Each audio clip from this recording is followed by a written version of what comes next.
The danger of gossip. Proverbs 26:20 through 22 says, "Where there is no wood, the fire goes out, and where there is no talebearer, strife ceases. As charcoal is to burning coals and wood to fire, so is a contentious man to kindle strife.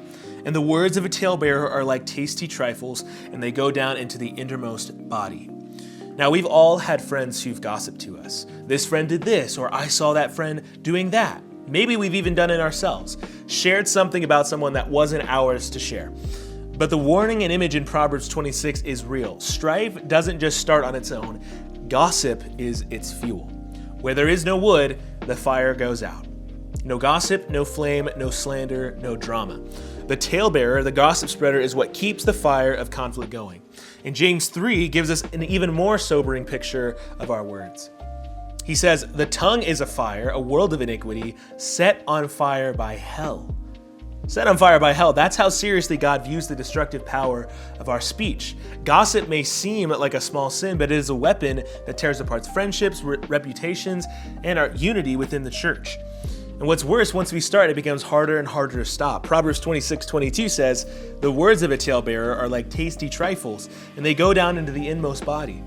Gossip tastes good in the moment. It makes us feel informed, included, special, even powerful. But once it goes in, it changes us.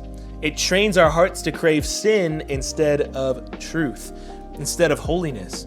And it's not just about what we say, it's also about what we hear. Even just listening to gossip keeps the fire going. It doesn't need a loud voice, it just needs an eager ear to listen.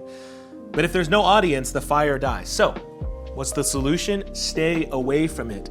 Don't say it and don't listen to it. Paul would write in Romans 13:14, "Put on the Lord Jesus Christ and make no provision for the flesh to fulfill its lusts."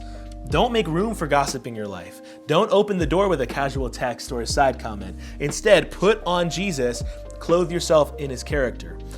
Paul would also say in Ephesians 5:11, "Have no fellowship with the unfruitful works of darkness, but rather expose them."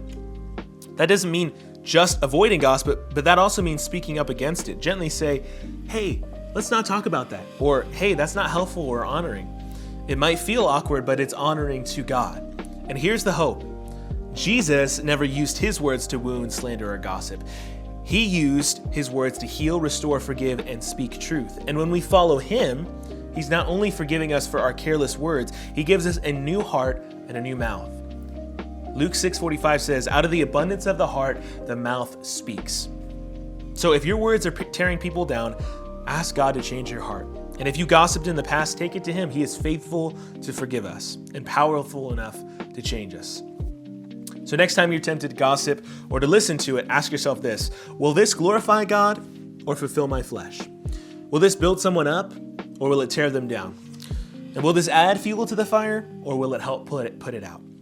Walk in the Spirit and put on Christ and speak life, not destruction.